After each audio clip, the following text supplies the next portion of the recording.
après avoir guéri une femme souffrant d'hémorragie depuis 12 ans et ressuscité la fille d'un des chefs de la synagogue de Capernaum, Jésus avait envoyé les 12 en mission, tant pour les former que pour appeler au changement le plus grand nombre possible de Galiléens.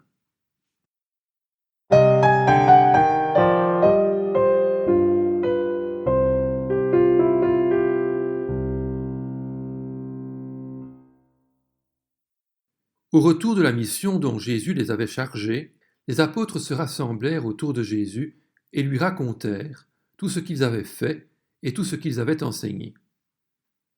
C'était le printemps et les collines de Galilée reverdissaient. Jésus leur dit : « Venez à l'écart dans un endroit désert et reposez-vous un peu. » En effet, il y avait beaucoup de monde qui allait et venait, au point qu'ils n'avaient même pas le temps de manger. Le service incessant de Jésus ne lui laissait guère de détente, mais il voulait que les apôtres puissent se reposer. Ils partirent donc dans une barque pour aller à l'écart dans un endroit désert. Beaucoup de gens les virent s'en aller et reconnurent Jésus. Et de toutes les villes, on accourut à pied et on les devança à l'endroit où ils se rendaient. Quand il sortit de la barque et qu'il vit la grande foule, Jésus fut rempli de compassion pour eux, parce qu'ils étaient comme des brebis qui n'ont pas de berger, et il se mit à leur enseigner beaucoup de choses. Comme l'heure était déjà bien tardive, ses disciples s'approchèrent de lui et dirent : « Cet endroit est désert, et il est déjà tard. Renvoie-les, afin qu'ils aillent dans les campagnes et dans les villages des environs pour s'acheter du pain, car ils n'ont rien à manger. » Le repos des apôtres avait été raccourci par la présence de la foule. Aussi peut-on comprendre leur attitude un peu égoïste qui les poussait à vouloir renvoyer cette multitude. Mais Jésus leur répondit : « Donnez-leur vous-même à manger. » Ils lui dirent : « Faut-il aller acheter des pains pour 200 pièces d'argent et leur donner à manger ?» Jésus demanda alors à Philippe, qui était originaire de Bethsaïda, la ville la plus proche, et devait connaître les ressources locales : « Où achèterons-nous des pains pour que ces gens aient à manger ?» Mais il lui fit cette demande pour l'éprouver. Celui-ci répondit à Jésus qu'il était impossible, humainement parlant, de se procurer du pain dans les villages avoisinants à une heure aussi avancée pour des milliers de personnes. Alors Jésus demanda encore : « Combien de pain avez-vous ? Allez voir. » Un de ses disciples, André, le frère de Simon-Pierre, lui dit : « Il y a ici un jeune garçon qui a 5 pains d'orge et 2 poissons. Mais qu'est-ce que cela pour tant de monde ?» Jésus leur ordonna de les faire tous asseoir, par groupes, sur l'herbe verte. Ils s'assirent par rangées de 100 et de 50. Ceci garantirait ordre et bienséance et éviterait toute bousculade. Jésus prit les 5 pains et les 2 poissons, leva les yeux vers le ciel et prononça la prière de bénédiction.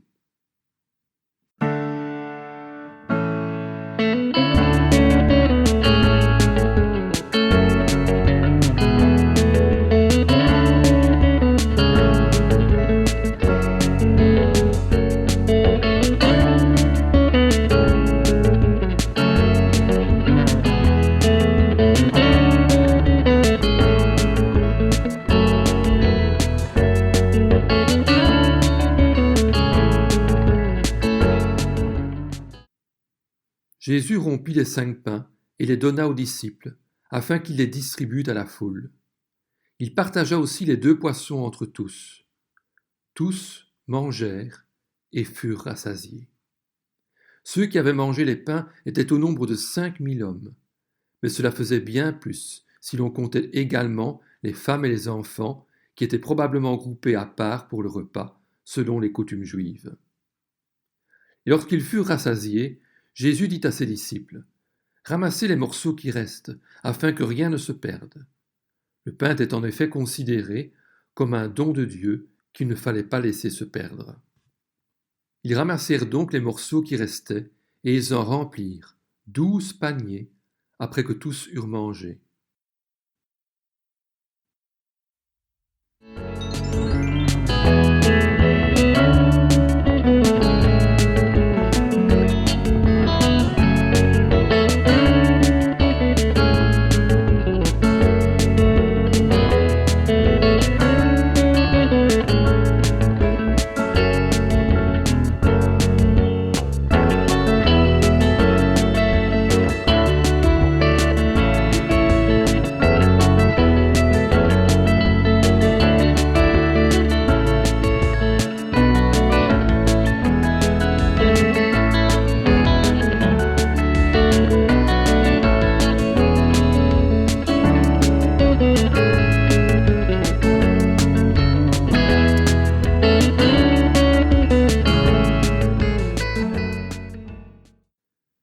À la vue du signe miraculeux que Jésus avait fait, les gens disaient « Cet homme est vraiment le prophète qui doit venir dans le monde. »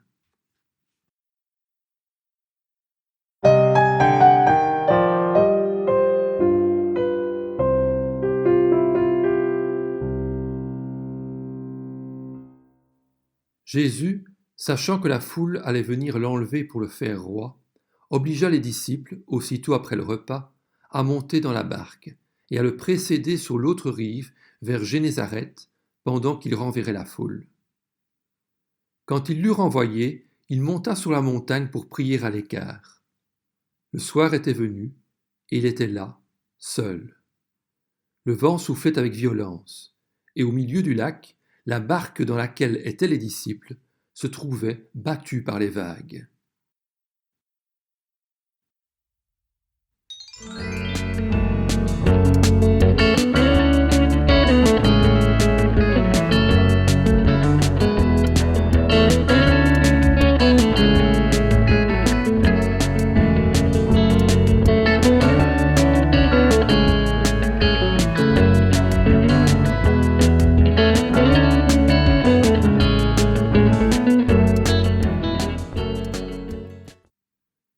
Toujours en prière, Jésus savait que les disciples avaient beaucoup de peine à ramer, car le vent leur était contraire.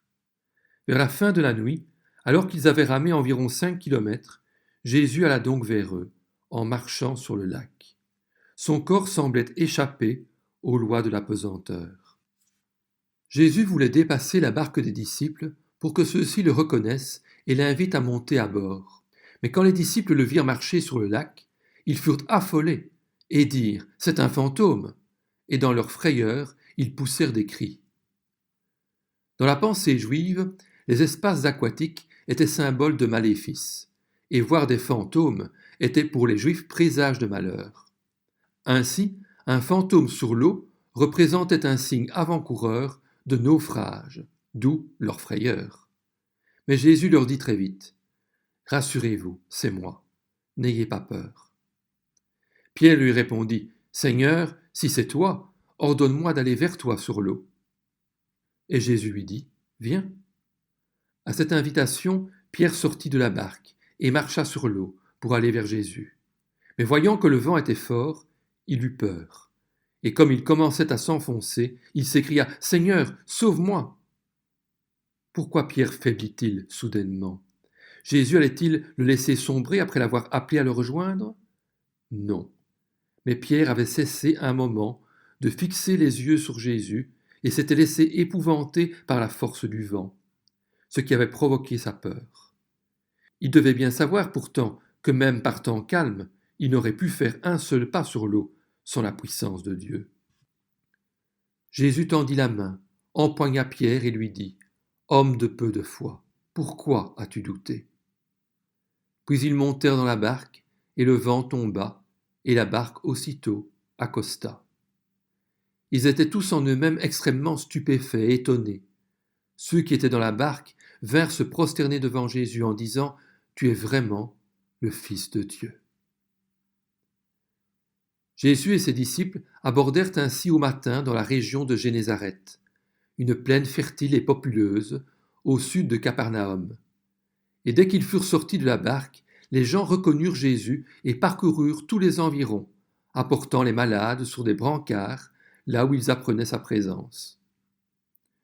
Partout où il arrivait, dans les villages, dans les villes ou dans les campagnes, on mettait les malades sur les places publiques et on le suppliait de leur permettre seulement de toucher le bord de son vêtement, et tous ceux qui le touchaient étaient guéris.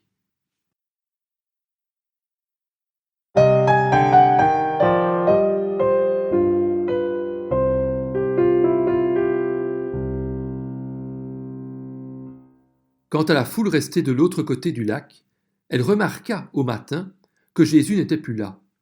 Or, il n'y avait eu là qu'une seule barque, et Jésus n'était pas monté dedans avec ses disciples. Ceux-ci étaient partis seuls. Ils ne comprenaient donc pas où était Jésus, et décidèrent, quand d'autres barques arrivèrent de Tibériade, près de l'endroit où ils avaient mangé le pain, de monter dans ces barques et d'aller à Capernaum à la recherche de Jésus. Lorsqu'ils le trouvèrent enfin, enseignant dans une synagogue à Capernaum, ils lui dirent « Maître, quand es-tu venu ici ?» Jésus, sans satisfaire leur curiosité, leur répondit, comme à son habitude, par un enseignement. En vérité, je vous le dis, vous me cherchez non parce que vous avez vu des signes, mais parce que vous avez mangé du pain et que vous avez été rassasiés. Travaillez, non pour la nourriture périssable, mais pour celle qui subsiste pour la vie éternelle, celle que le Fils de l'homme vous donnera, car c'est lui que le Père, Dieu lui-même, a marqué de son empreinte. Par ces paroles, les gens comprirent que Dieu exigeait quelque chose d'eux. Ils étaient prêts à se rendre à ses exigences si Jésus voulait bien les leur faire connaître. Ils lui dirent « Que devons-nous faire pour accomplir les œuvres de Dieu ?» Mais la réponse que Jésus leur fit était en contradiction flagrante avec leur manière de penser. L'œuvre de Dieu, dit Jésus, c'est que vous croyiez en celui qui l'a envoyé.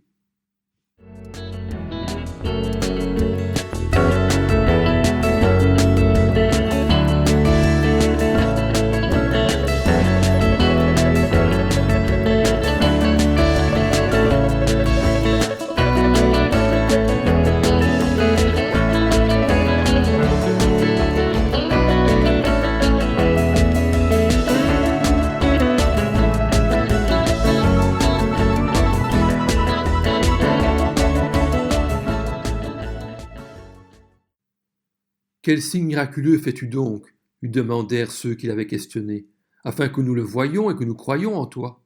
Que fais-tu? Nos ancêtres ont mangé la manne dans le désert, comme cela est écrit. Il leur a donné le pain du ciel à manger. Ce qu'ils voulaient, c'était voir d'abord, croire ensuite.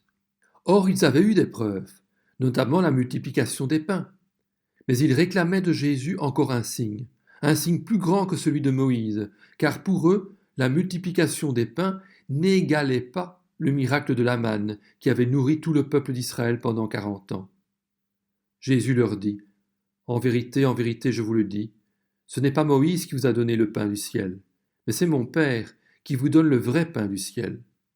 En effet, le pain de Dieu, c'est celui qui descend du ciel et qui donne la vie au monde. Ils lui dirent alors, Seigneur, donne-nous toujours ce pain-là. Ils pensaient que Jésus parlait d'une denrée alimentaire, mais c'était d'une personne que Jésus parlait, c'était de lui-même. Il utilisa alors un langage plus direct. C'est moi, dit-il, qui suis le pain de la vie. Celui qui vient à moi n'aura jamais faim, et celui qui croit en moi n'aura jamais soif. Mais je vous l'ai dit, vous m'avez vu, et pourtant vous ne croyez pas. Tous ceux que le Père me donne viendront à moi, et je ne mettrai pas dehors celui qui vient à moi. En effet, je suis descendu du ciel pour faire non pas ma volonté, mais celle de celui qui m'a envoyé. Or, la volonté du Père qui m'a envoyé, c'est que je ne perde aucun de tous ceux qu'il m'a donnés, mais que je les ressuscite le dernier jour. En effet, la volonté de mon Père, c'est que toute personne qui voit le Fils et croit en lui ait la vie éternelle. Et moi, je le ressusciterai le dernier jour. Les Juifs murmurèrent alors à son sujet, parce qu'il avait dit « Je suis le pain descendu du ciel », et ils disaient « N'est-ce pas Jésus, le fils de Joseph, celui dont nous connaissons le Père et la Mère? Comment donc peut-il dire « Je suis descendu du ciel » ?» Jésus leur répondit « Ne murmurez pas entre vous. Personne ne peut venir à moi, à moins que le Père qui m'a envoyé ne l'attire, et moi, je le ressusciterai le dernier jour. Il est écrit dans les prophètes, ils seront tous enseignés de Dieu. Ainsi donc, toute personne qui a entendu le Père et s'est laissé instruire vient à moi. C'est que personne n'a vu le Père, sauf celui qui vient de Dieu. Lui, il a vu le Père. En vérité, je vous le dis, celui qui croit en moi a la vie éternelle. Je suis le pain de la vie. Vos ancêtres ont mangé la manne dans le désert, et ils sont morts. Voici comment est le pain qui descend du ciel. Celui qui en mange ne mourra pas. Je suis le pain vivant descendu du ciel. Si quelqu'un mange ce pain, il vivra éternellement. Et le pain que je donnerai, c'est mon corps, que je donnerai pour la vie du monde. Surprise, scandale, mouvement dans les rangs. Les assistants eurent un haut le cœur, et les Juifs se mirent à discuter vivement entre eux, disant « Comment peut-il nous donner son corps à manger ?» Alors Jésus leur dit encore « en vérité, je vous le dis, si vous ne mangez pas le corps du Fils de l'homme, et si vous ne buvez pas son sang, vous n'avez pas la vie en vous-même. Celui qui mange mon corps et qui boit mon sang a la vie éternelle, et moi, je le ressusciterai le dernier jour. En effet, mon corps est vraiment une nourriture, et mon sang est vraiment une boisson. Celui qui mange mon corps et qui boit mon sang demeure en moi, et moi je demeure en lui.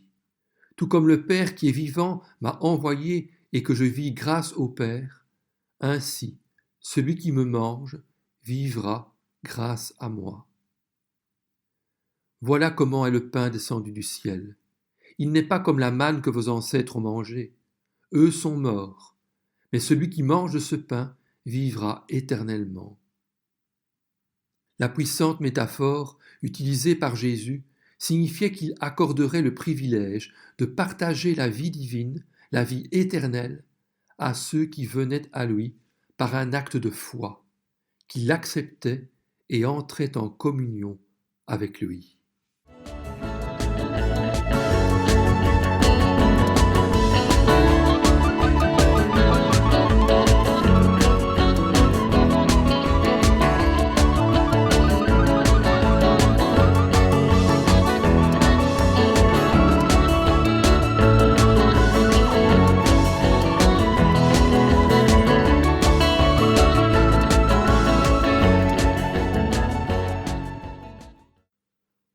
Pour les auditeurs, c'en était trop. Ils étaient horrifiés, ils suffoquaient. Dans la Bible hébraïque, le sang était le signe par excellence de la vie, sur laquelle l'homme n'avait pas de droit. Dieu avait interdit après le déluge de manger de la chair avec son sang. Moïse le rappelait dans les prescriptions du Lévitique. Ainsi s'expliquait l'abattage rituel des animaux, dont on sectionnait la trachée artère et l'œsophage pour les vider de leur sang.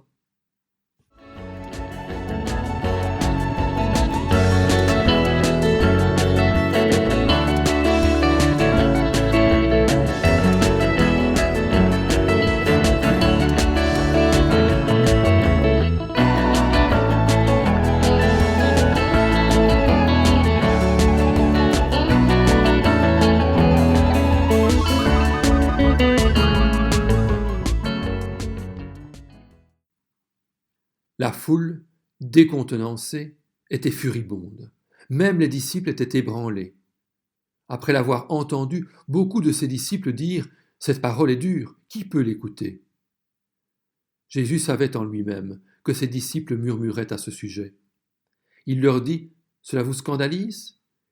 Si vous voyez le Fils de l'homme monter là où il était auparavant. C'est l'Esprit qui fait vivre. L'homme n'arrive à rien. Les paroles que je vous dis sont esprit et vie, mais il y en a parmi vous quelques-uns qui ne croient pas. » Jésus savait en effet, dès le début, qui étaient ceux qui ne croyaient pas et qui était celui qui le trahirait. Il ajouta « Voilà pourquoi je vous ai dit que personne ne peut venir à moi, à moins que cela ne lui soit donné par mon Père. » Dès ce moment, beaucoup de ses disciples se retirèrent et arrêtèrent de marcher avec lui. Ils s'en retournèrent chez eux, découragés.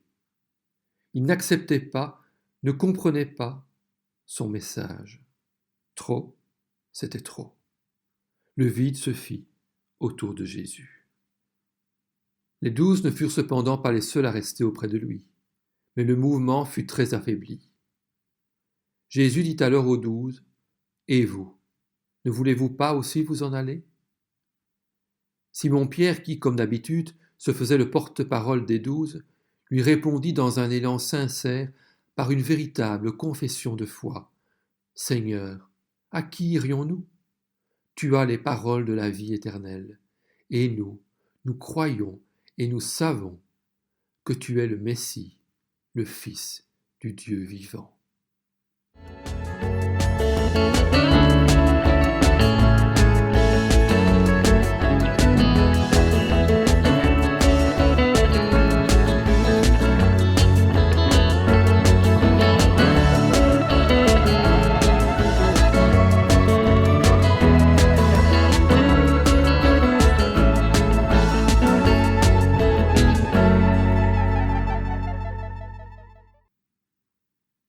Jésus répondit aux 12. N'est-ce pas moi qui vous ai choisis, vous les 12? Et l'un de vous est un diable. Il parlait de Judas l'Iscariote, fils de Simon, car c'était lui qui allait le trahir, lui, l'un des 12.